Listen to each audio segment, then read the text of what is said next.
तो फिल्म की शुरुआत होती है एक मिलियनर आदमी रिची को दिखाते हुए जो अपना फैमिली बिजनेस रन करता है। आज उसकी सक्सेस पार्टी पर हम उसकी पूरी फैमिली और उसकी वाइफ हंटर को भी देख पाते हैं। सब बहुत ज्यादा खुश थे। हंटर की जब से शादी हुई थी वो अपने आप में ही काफी अकेला महसूस करने लगी थी, क्योंकि हंटर के अलावा उसकी पूरी फैमिली बिजनेस के लिए चली जाती थी। उसे घर में बहुत अकेला फील होता था। अकेलेपन को काटने के लिए वो या गेम्स खेलती थी, स्केचिंग करती थी या कुकिंग करती थी, लेकिन उस सब के बावजूद भी वो थक जाया करती थी। पूरा दिन उसे इंतजार रहता था कि कब रिची घर आए और वो रिची से बहुत ज्यादा बातें करे, लेकिन जब जब वो रिची से बातें करती थी तो रिची अपने फोन में बिजी रहता था। उसे वो अटेंशन मिली ही नहीं जो वो चाहती थी। ऐसे ही दिन गुजरते रहते हैं और एक दिन हंटर को पता चलता है कि वो प्रेग्नेंट है। ये बात सुनकर वो बहुत ज्यादा खुश हो जाती है और इस बारे में रिची को भी बताती है। रिची खुश होकर एक फैमिली डिनर प्लान कर लेता है, जहाँ पर बैठकर ये लोग इस बड़ी न्यूज को अपने मॉम डैड से शेयर करने वाले थे। सभी लोग ये खबर सुनकर बहुत ज्यादा खुश हुए और इस टाइम पर हंटर चाहती थी कि सब लोग उसकी वो कहानी सुनी कि कैसे उसे प्रेगनेंसी का पता चला। लेकिन दोबारा ये रिची के डैड ने उसकी बात काट दी और ये लोग अपने बिजनेस डिस्कशन में लग गए। इस मर्तबा हंटर को इतना ज्यादा अकेला फील हुआ कि उसे गुस्सा आने लगा। उसने टेबल पर देखा और उसे एक गिलास में बर्फ नजर आई और गुस्से में उसने बर्फ ही खाना शुरू कर दी और बर्फ खाने की आवाज से सभी लोग बहुत ज्यादा तंग हो गए। खैर, रिची की मॉम ने उसको समझा और उन्हें लगा कि हंटर ने ऐसा अपनी प्रेगनेंसी की वजह से किया है। अक्सर लड़कियों को ऐसी हालत में डिप्रेशन हो जाता है, इसलिए अगली सुबह हंटर के डिप्रेशन को दूर करने के लिए वो हंटर को एक बुक देकर जाती हैं। हंटर चाहती थी कि रिची की मॉम बैठकर अभी भी उनसे बात करें, लेकिन रिची की मॉम भी यहाँ से चली गई। खैर, अब वो बुक पढ़ने लग जाती है और इसी बुक में लिखा था कि इंसान को अपने डिप्रेशन को दूर करने के लिए हर रोज कुछ नया करने का ट्राई करना चाहिए, कुछ ऐसा जो उसने कभी पहले ना किया हो, ना ही एक्सपेक्ट किया हो। ये सोचते हुए उसके दिमाग में एक अजीब ख्याल आता है और वो उठकर एक मार्बल बॉल खा लेती है। और हैरानी की बात थी, ये खाने के बाद उसे इतना अच्छा फील हो रहा था जैसा उसे पहले कभी नहीं फील हुआ था। थोड़ी देर बाद जब रिची घर आता है तो वो नोटिस करता है कि हंटर आज बहुत ज्यादा खुश है, पिछले दिनों से भी ज्यादा। रिची उससे खुशी की वजह पूछता है तो हंटर बताती है, आज मैंने कुछ बहुत अनएक्सपेक्टेड किया और उसी वजह से मुझे अपने पे बहुत खुशी हो रही है। रिची इस टाइम उससे पूछता है तो आखिर तुमने ऐसा क्या किया, लेकिन हंटर इस टाइम झूठ बोल देती है। अगली सुबह हंटर को हम इससे भी ज्यादा अजीब काम करते हुए दिखते हैं। वो पिछले दिन खाए हुए मार्बल बॉल को अपने स्टूल बेस्ट में से निकाल कर संभाल लेती है। अब जहाँ हंटर पहले ही अपने अकेलेपन से लड़ रही थी, वहीं पर रिची की मॉम भी अब हंटर से अजीबोगरीब सवाल करने लग गई, जैसा कि वो शादी से पहले क्या करती थी, उसकी फैमिली क्या करती थी। अब हंटर जो थी वो एक मिडिल क्लास बैकग्राउंड से थी। उसे अपने बारे में बताते हुए थोड़ी सी शर्मिंदगी भी होती है और ये सब सुनते हुए रिची की मॉम उससे कहते हैं, तो फिर तो तुम बहुत ज्यादा लकी हो कि तुम्हारी शादी रिची से हो गई और तुम्हारी दुनिया ही बदल गई। हंटर उनकी बातों से और दुखी हो गई क्योंकि वो अपनी लाइफ से अभी भी सेटिस्फाई नहीं थी। आज उसे इतना ज्यादा बुरा लग रहा था कि अपनी फीलिंग्स को कम करने के लिए उसने सफाई करना शुरू कर दी और तभी वैक्यूम क्लीनर के साथ एक थंब टैग जुड़ गया। वो नुकीला था लेकिन फिर भी हंटर को उसे खाने का दिल किया। उसने मुंह में भी डाल लिया, लेकिन ये थंब टैग उसकी जुबान में बुरी तरह चुभ गया। पहले तो उसने निकाल कर उसे किचन काउंटर पर रख दिया, लेकिन पूरा दिन उसे यही फीलिंग आती रही कि उसे खा लेना चाहिए। इसलिए जोश में आकर उसने थंब टैग मुंह में डाला और आखिर निगल लिया। खाते हुए ये थंब टैग उसकी पूरी फूड पाइप को चीरता हुआ गया था। इन्हीं उसके जिस्म के अंदरूनी हिस्से भी जख्मी हो गए थे, लेकिन उसके बावजूद ये थंब टैग खाने के बाद भी उसे बहुत अच्छी फीलिंग आ रही थी। रात में रिची अपने फ्रेंड्स के साथ घर पर पार्टी करने के लिए आ जाता है। जाना तो हंटर को भी बाहर था, लेकिन तभी उसे बहुत ज्यादा पेट में दर्द होना शुरू हो गया।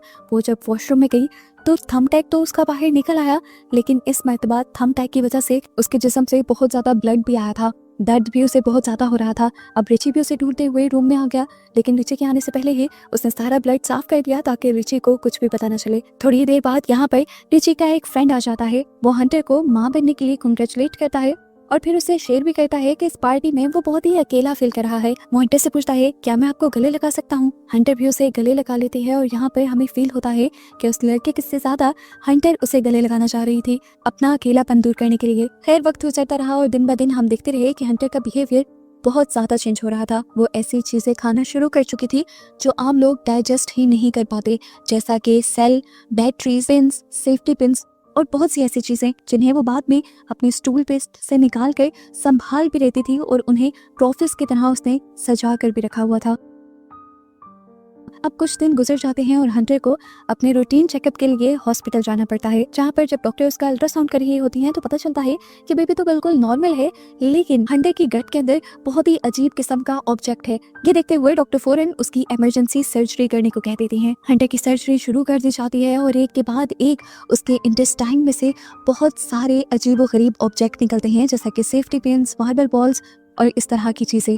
सर्जरी के बाद डॉक्टर्स उसकी सिचुएशन पर बात करते हैं और डॉक्टर्स को ये पता चलता है कि हंटर एक साइकोलॉजिकल डिसऑर्डर से गुजर रही है, एक दिमागी बीमारी से गुजर रही है, जिसमें इंसान का दिल करता है ऐसी चीजें खाने का जो इंसान नहीं खा सकता। रिची ये सब सुनकर बहुत ज्यादा गुस्से में आ चुका था। वो हंटर को घर लेकर आता है और हंटर को बहुत ज्यादा डांटता है।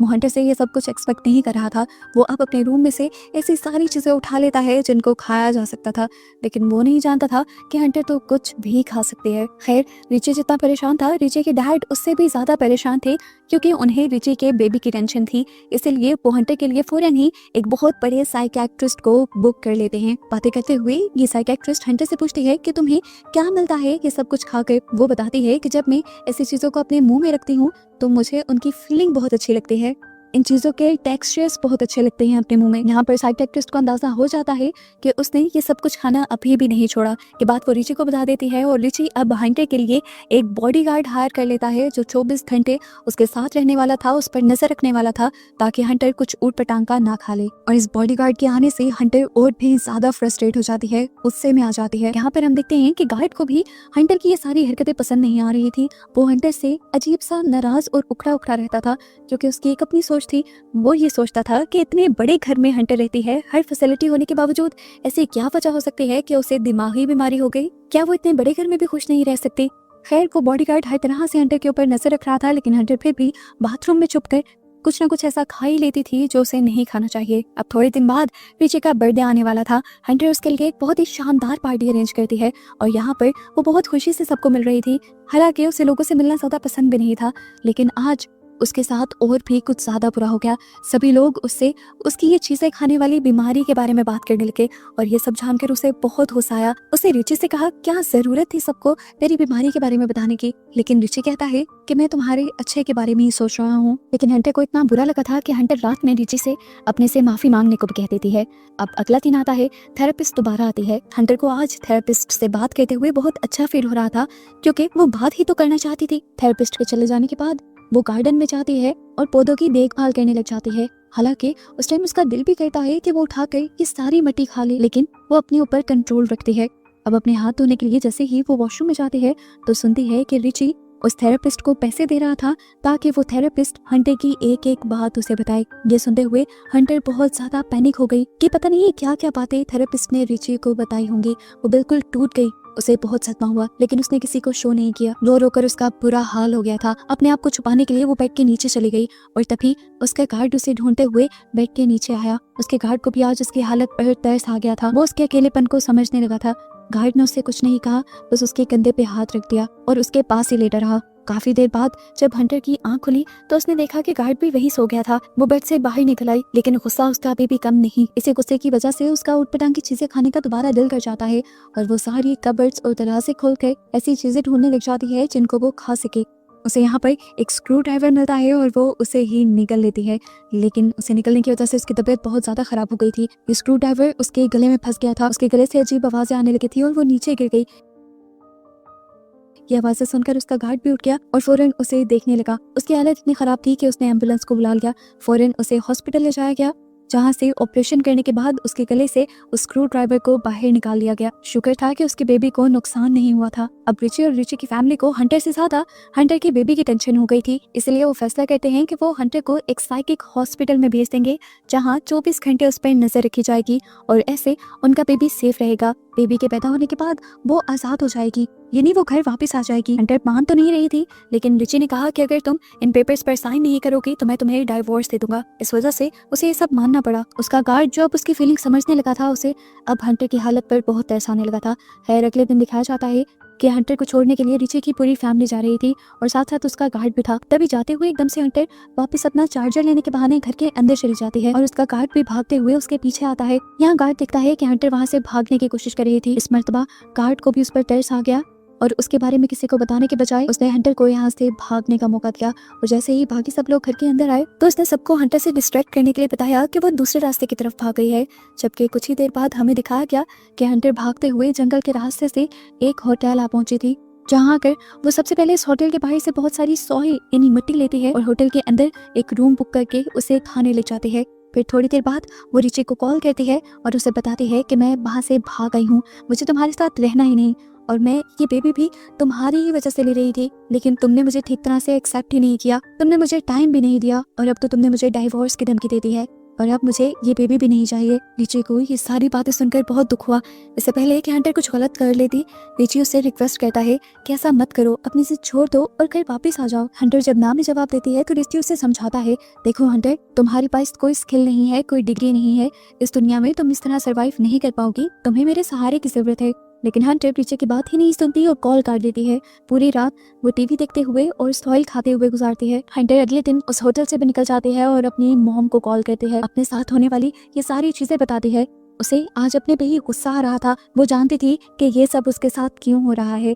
ये मसला उसे अब से नहीं था बल्कि बचपन से था, क्योंकि इसके बायोलॉजिकल फादर, असली डैड उसे छोड़ गए थे। उसकी मॉम बहुत ज्यादा रिलीजियस थी, इसीलिए वो इस दुनिया में आ गई, नहीं तो आज शायद वो पैदा भी ना होती। ये सारे एहसास उसे आज तक तंग करते थे। आज उसने फैसला कर लिया था कि वो अपने असली डैड से मिलकर ही रहेगी। अपनी मॉम से जबरदस्ती उनका पता लेते हुए वो उनके घर पहुंच जाती है।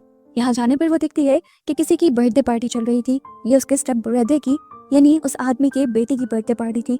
उन्होंने हंटर से कुछ भी नहीं पूछा, क्योंकि उन्हें लगा कि हंटर उनके बेटे की किसी दोस्त की मॉम है, लेकिन उसने बताया कि मैं यहाँ की गेस्ट नहीं बल्कि मैं तुम्हारी बेटी हूँ। ये सुनते हुए वो आदमी उसे अकेले में ले जाता है और पूछता है कि आखिर तुम यहाँ क्यों आई हो। लेकिन यहाँ पर हंटर उल्टा ही उससे सवाल कर लेती है कि आखिर तुमने मुझे छोड़ा क्यों, और अगर छोड़ना ही था तो तुम मेरे मॉम के साथ रहे ही क्यों। तो वो आदमी कहता है, हाँ मैं मानता हूँ कि मेरी गलती है, मुझे ये सब नहीं करना चाहिए था, लेकिन जब मैंने ये सब किया था मैं अपने आप को बहुत ताकतवर मानता था और अपनी ताकत के ही नशे में मैंने तुम्हारी मॉम के साथ बहुत बुरा किया। लेकिन जब मैंने जेल में इस जुर्म में 7 साल गुजारे तो मुझे समझ आ गई कि अच्छा क्या है और बुरा क्या। यहाँ ये दोनों बातें करते करते बहुत ही ज्यादा इमोशनल हो जाते हैं। हंटर को फील होता है कि यह आदमी अपने किए पर शर्मिंदा है, इसलिए वो उससे कुछ ना कहकर यहाँ से बाहर चली जाती है। अब उसकी मॉम ने भी उसे अपने साथ रखने से मना कर दिया था और रिची का घर तो वो छोड़ आई थी। उसे अब अपनी लाइफ में मूव ऑन करना था, आगे बढ़ना था जैसे वो चाहती थी। वो एक डॉक्टर के पास जाती है और उनसे अबॉर्शन पिल लेकर एक पब्लिक वॉशरूम में अपना अबॉर्शन करती है। वो जानती थी वो जो कर रही है ठीक कर रही है, अभी तो वो अपनी जिम्मेदारी भी उठाने के काबिल नहीं थी, तो वो एक बच्चे की जिंदगी अपनी ही तरह खराब नहीं कर सकती थी। अपने डैड से बात करने के बाद उसकी सोच में काफी तब्दीली आई थी और अब वो एक नई लाइफ जीने के लिए तैयार थी और बस हंटर को ये दिखाते हुए उसकी ये कहानी खत्म हो जाती है।